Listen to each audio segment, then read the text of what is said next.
Hi, I haven't done this theme in a long time. My workaholic, shopaholic, sexaholic theme, never written, nor, I think the last I wrote a set of poems after being inspired by my visit to Montreal Museum of Fine Arts. This was way back in October.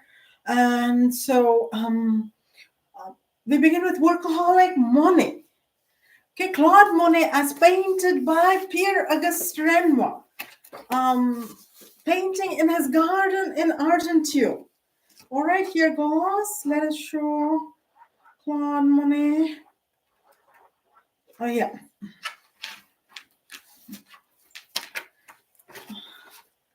And there he is. So, workaholic. This is a workaholic Claude Monet painted.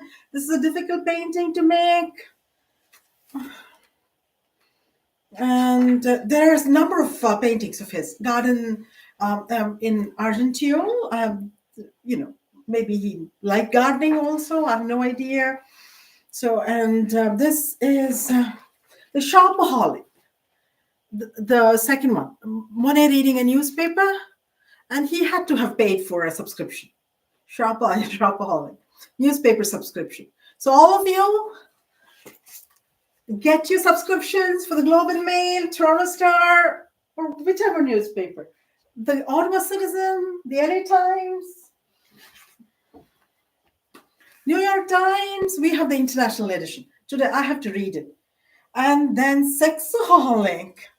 There's the birth of sin, Henry Fuseli. I've been inspired by this painting and painted a man with an aroused penis. I call it the Eve's apple. That's where Eve began to sin. Right? She saw this man in a state of, vulnerable state. I mean, twice his usual size, and she got all, seduction says, she had to seduce him, of course. So there you go. Eve had but this man here, birth of sin, he was sitting all by himself. Eve had not yet come. There was no Eve. This was Adam. All right. And he wondered what he could do, what possibilities exist with that sexual organ of his. And there we go. That began, as the Catholics say, sin. But, you have to forgive the man. I mean,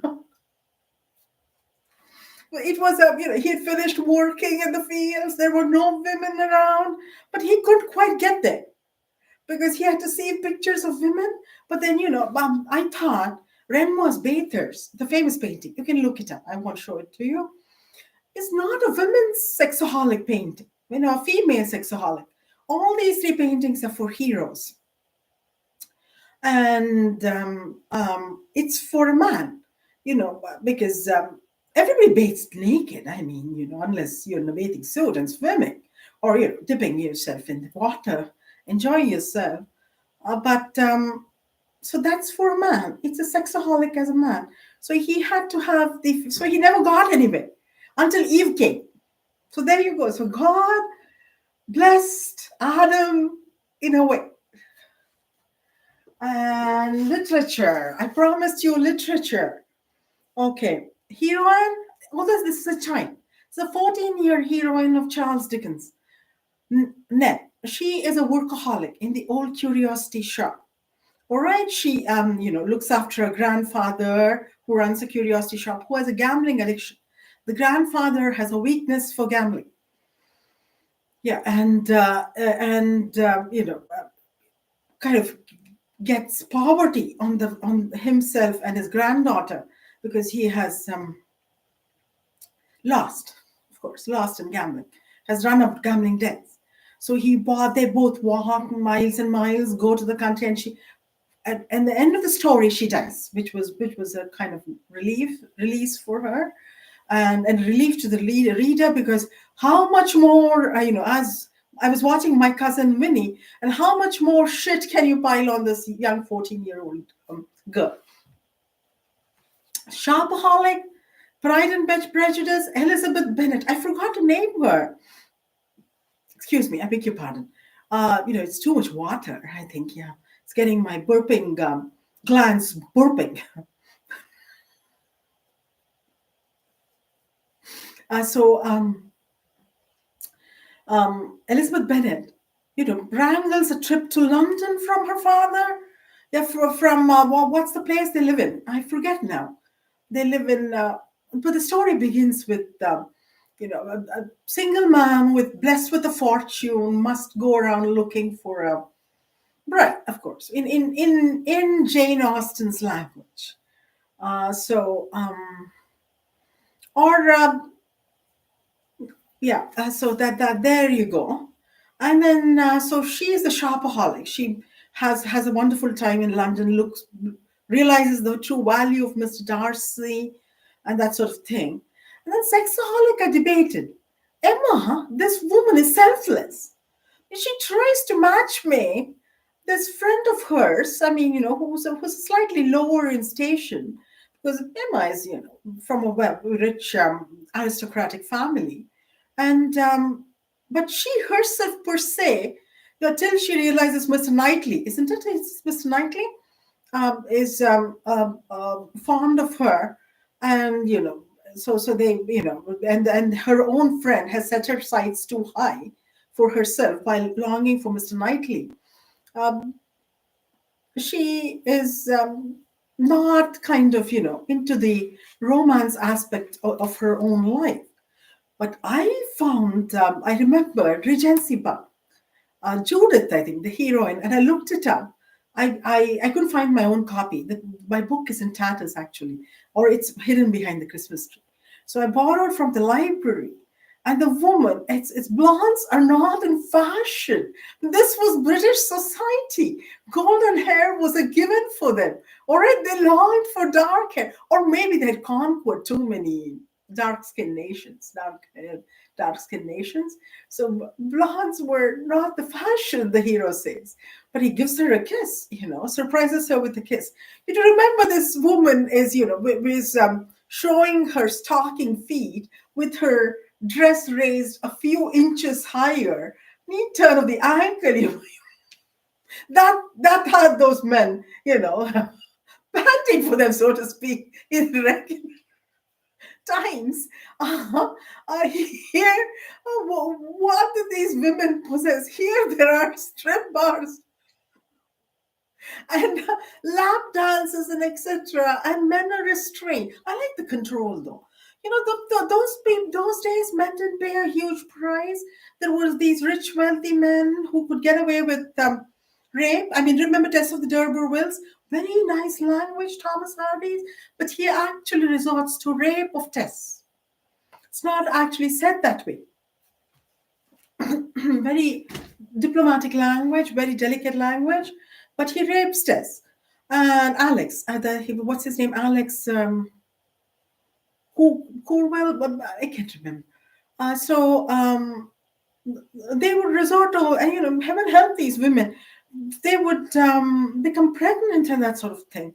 And sometimes they may have wanted to catch a wealthy man, but those women never got laid, so to speak. It was all these wenches who were showing their ankles, stockinged feet, few inches above. They would get surprised with a kiss, and let me read what Regency Buck has, and then my last thought is Miss Taverner's hands clenched into two admirable fists, but she controlled an unladylike impulse and kept them in her lap. She was both shaken and enraged by the kiss, and hardly knew where to look.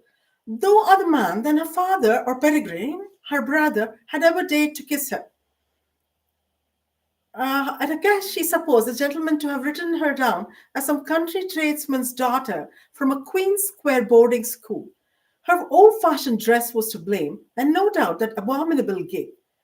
She did not wish that she wished that she did not blush so hotly, and said with as much scorn as she could throw into her voice, even a dandy might remember the civility due to a gentlewoman. I shall not hit you. So the man, back comes the reply. I'm disappointed, he said. There is nothing for it but to go in search of your brother. Stand away, Henry. Anyways, more goes on, and I wish you the most pleasant of times reading Regency Buck. There's a horse race in it. And the lady, well, enters the salon with disheveled hair, and she gives the wrong impression again when she's actually running her, riding her chase, post chase, whatever post chase is actually like a streetcar, I think. Her gig, her horse and carriage in a race with uh, her brother and some men and everything. And you're feminist woman. Remember, I was caught in the middle of the night driving around lost and that sort of thing. I went to a gasoline station, filled gasoline, picked up a chocolate, no eating, no washroom breaks, nothing. I was a little scared, completely lost. Made the wrong left, and I was frantic. I had the cell, which died out on me. All I said was to my son's running adventure club, I cannot come and pick up my son. I cannot tell my husband. And that was it. I left a message. And then Prana was picked up by my husband. My husband completely sanguine in the belief that I would return home safely because that was how I was. Middle of the night. I was, had reached 37, 38 by then. Yeah, 2006, October 2006. And, feminist race. Anyways, I found this real good find. The Flavor Equation. It's by Nick Sharma. All right, Indian who grew up in Bombay, and he has even shared the secret of making garam masala from scratch. I don't know how to make garam masala from scratch. It always comes in a package, and then what does wonders if you know how to cook it the right way. But he talks about the Maillard reaction. The Maillard reaction is actually glucose and fructose. You have to add, which sucrose breaks down into glucose and fructose under the heat of the cooking pot and the stove, and it reacts with protein. I don't know if you're making, we'll give a North Indian example, chole. Then you'll be making protein, right? The chickpeas. It combines with it, and the aldehyde group in glucose, the carbonyl group, the ketone group in fructose, and it combines with NH2, the amine group in the protein, which breaks down into amino acids, and or the peptide bond, CONH, and you have you do the equation, balancing the equation, etc. All right, so a little exercise for you. Enjoy the Maillard reaction, and it becomes brown. The sugar's becoming brown, adds to the taste and the flavor, and you have the right flavor equation, as Nick Sharma would have pointed out. All right, signing off, Gayatri B. Sitaram. Thank you.